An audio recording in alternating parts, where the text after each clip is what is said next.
ఇత్తనం వేయడం తెలుసు, భూమికి విత్తనానికి ఉన్న బంధం ఏందో పేదవాడికి పరిపాలన చేసేవాడికి ఉండవలసిన అవగాహన ఏదో అవగాహనతోని గ్రామీణ ప్రాంతంలో పెరిగిన రాష్ట్రం అంటే దేశం అంటే ఎక్కడో లేదు, గ్రామాల సమూహమే తెలంగాణ రాష్ట్రం.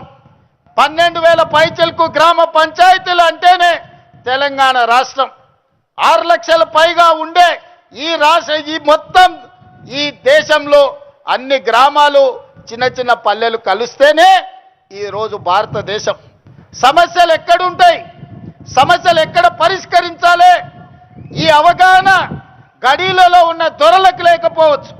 గ్రామంలో సమస్యలు పరిష్కారం అయితే మండలం పరిష్కారం అయినట్టే, మండలంలో సమస్యలు పరిష్కారం అయితే నియోజకవర్గంలో పరిష్కారం అయినట్టే, నియోజకవర్గాలలో పరిష్కారం అయితే జిల్లాలో పరిష్కారం అయినట్టే, జిల్లాల సమస్యలు పరిష్కారం అయితే రాష్ట్ర సమస్యలు పరిష్కారం అయినట్టే, అన్ని రాష్ట్రాలలో సమస్యలు పరిష్కారం అయితే దేశం అభివృద్ధి చెందినట్టే.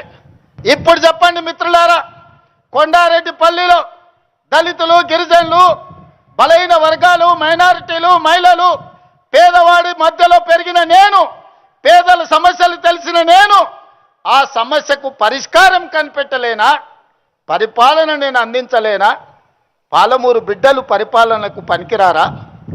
తట్ట పనికి మనమే కావాలి, పార పనికి మనమే కావాలి, పలుగు పనికి మనమే కావాలి, పార పనికి మనమే కావాలి, పరిపాలనకు మాత్రం పాలమూరు బిడ్డ వద్దనే దురహంకారాన్ని బొందబెట్టాల్సిన బాధ్యత ప్రతి పాలమూరు బిడ్డ మీద లేదా అని నేను ఈరోజు మీకు విజ్ఞప్తి చేయదలుచుకున్నా. మిత్రులారా, అహంకారానికి కూడా అత్తుంటుంది, అహంభావానికి కూడా ఒక అవకాశం ఉంటుంది.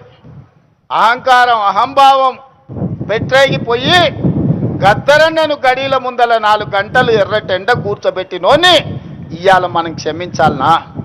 ఇవాళ ఒక్కసారి ఆలోచన చెయ్యండి. యుద్ధ నౌకై పేదల గలమై తెలంగాణ రాష్ట్ర సాధనలో సమిదైన గద్దరన్న కలవడానికి వస్తే నీ గడి ముందల 4 గంటలు ఎర్రటెండకు నిలబెట్టినావు కదా, నీకు ఉరి శిక్ష చేసిన తక్కువ నాన్నే నీడున్న సోదరులు నేను అడగదలుచుకున్నా. ఇవాళ నేను మిమ్మల్ని అడుగుతున్నా, ఈ ప్రభుత్వంలో అడిగిన వాళ్లకు రేషన్ కార్డు ఇచ్చిన మాట వాస్తవం కాదా? రేషన్ కార్డు ఉన్న ప్రతి వాడికి సన్నబియ్యం ఇచ్చిన మాట వాస్తవం కాదా?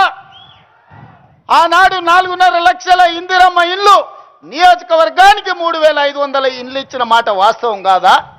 ఇవాళ అదనంగా మళ్ళీ 2,000 ఇండ్లు మంజూరు చేసిన మాట వాస్తవం కాదా ప్రతి నియోజకవర్గానికి?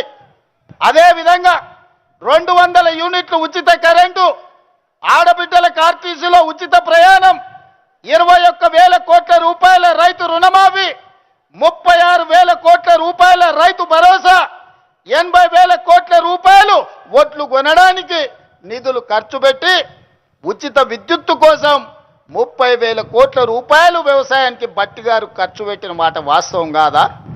1,76,000 కోట్ల రూపాయలు ఈ చివరి ఇప్పుడు వేసే రైతు భరోసాతోని ఈ 30 నెలల్లో మా ప్రభుత్వం ఖర్చు పెట్టింది.